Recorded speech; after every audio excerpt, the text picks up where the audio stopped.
لا الہ تیری شان یا وحدہ تو خیال و تجسس تو ہی آرزو اللہ بشکل رنگ و گل بس حقیقت میں خار ہے دنیا، ایک پل میں ادھر سے ادھر 4 دن کی بہار ہے دنیا۔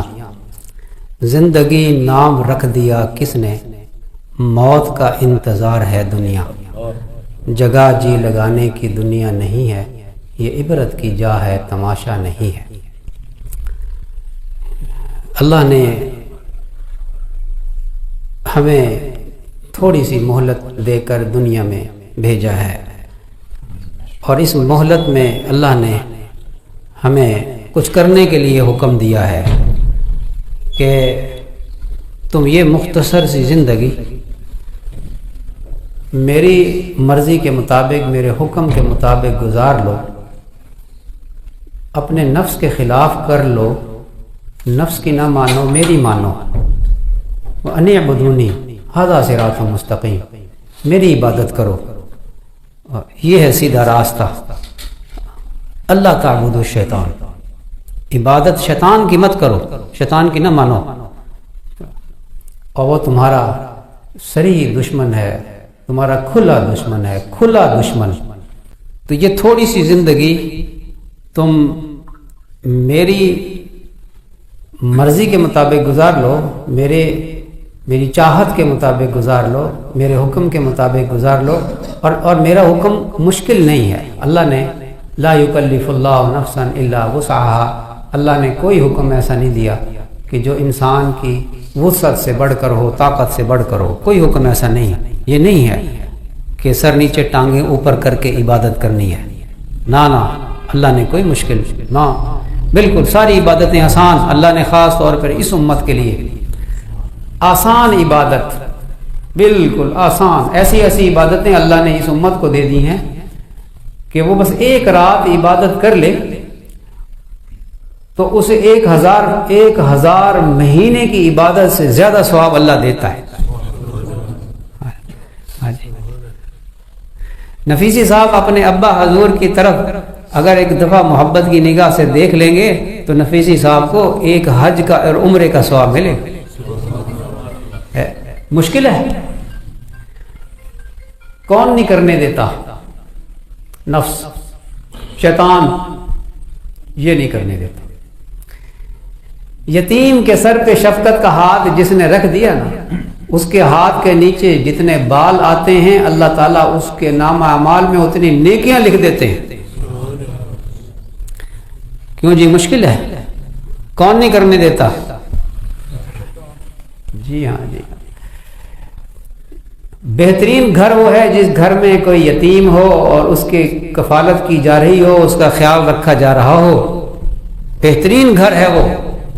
اور بدترین گھر وہ ہے کہ جس کے گھر میں کوئی یتیم ہو اور اس کے ساتھ برا سلوک کیا جا رہا ہو۔ اس کے ساتھ برا سلوک کون کرواتا ہے؟ شیطان۔ اور ایک ہمارے اپنے اندر شیطان بیٹھا ہے، اس کی طرف ہماری توجہ نہیں ہوتی۔ یہ مشائخ صوفیہ اسی کو انسان بنانے کی محنت کرتے ہیں، وہ جو اندر بیٹھا ہے نا وہ اس کو انسان بنانے کی کوشش کرتے ہیں۔ اور جب وہ اندر کا جو خبیث اندر بیٹھا ہوا ہے نا، جو اللہ تعالیٰ فرماتا ہے حدیث قدسی میں کہ یہ میرے مقابلے میں آتا ہے، یہ نفس انسان کا میرے مقابلے میں آتا ہے۔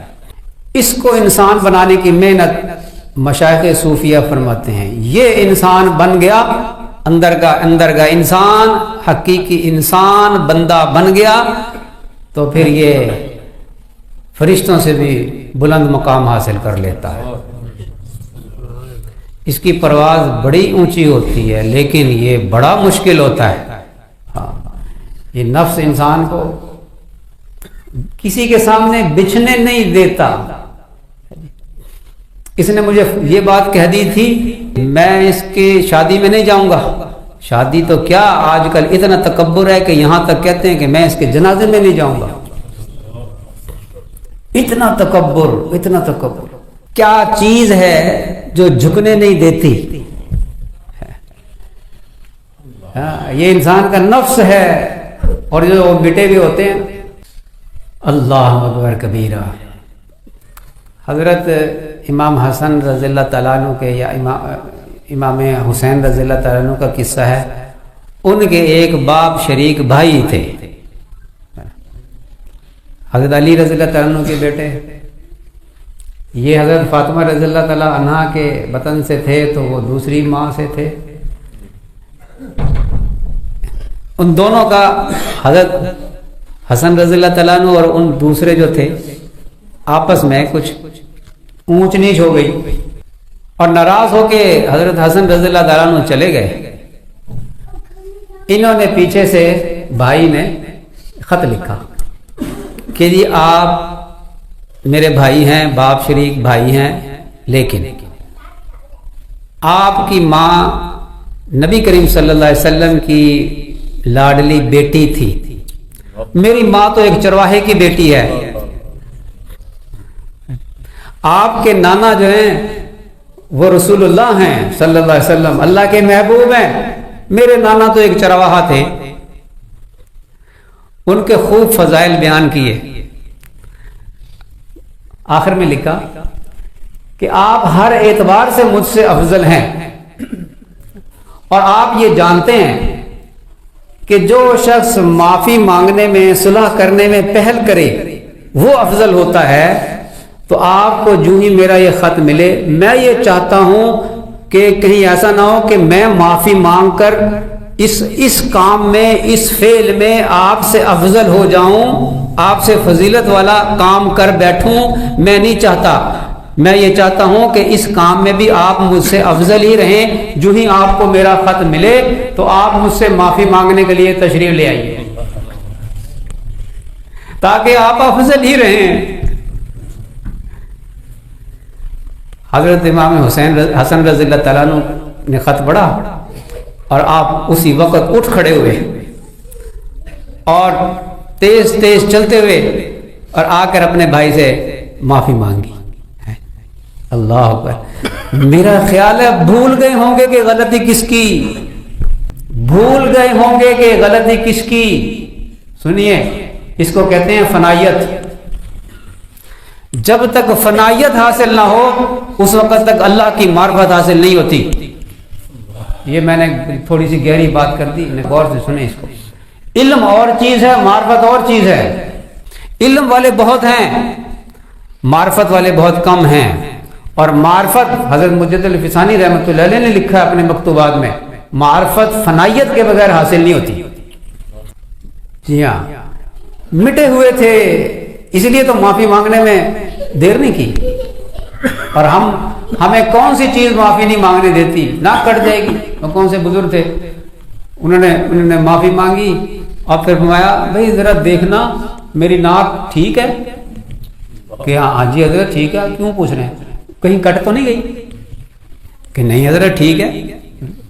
ہاں بس معافی مانگنے سے کوئی ناک کٹتی ہے؟ حضرت مولانا الیاس صاحب رحمۃ اللہ علیہ تو یہاں تک فرمایا کرتے تھے کہ غلطی دوسرے سے ہو، بھائی کی غلطی کو اپنی غلطی سمجھ کر اس سے معافی مانگو۔ جہاں ایسا مزاج ہو وہاں ناراضگیاں رہیں گی، تو اندر جو ہمارے اندر ایک شیطان بیٹھا ہوا ہے وہ انسان بن جائے، اس کو انسان بنانے کی محنت کا نام تصوف ہے۔ اور تبلیغ کی محنت بھی پہلے اپنے اندر کے شیطان کو انسان بناتی ہے۔ یہ بھی تصوفی کی محنت ہے۔ یہ الگ بات ہے کہ تبلیغ والے سمجھتے نہیں، عمومی تبلیغ والے اس بات کو سمجھتے نہیں، چلتی پھرتی خانقاہ ہے یہ۔ اندر کا شیطان بن جائے انسان، اس میں ذرا کرنی پڑتی ہے محنت۔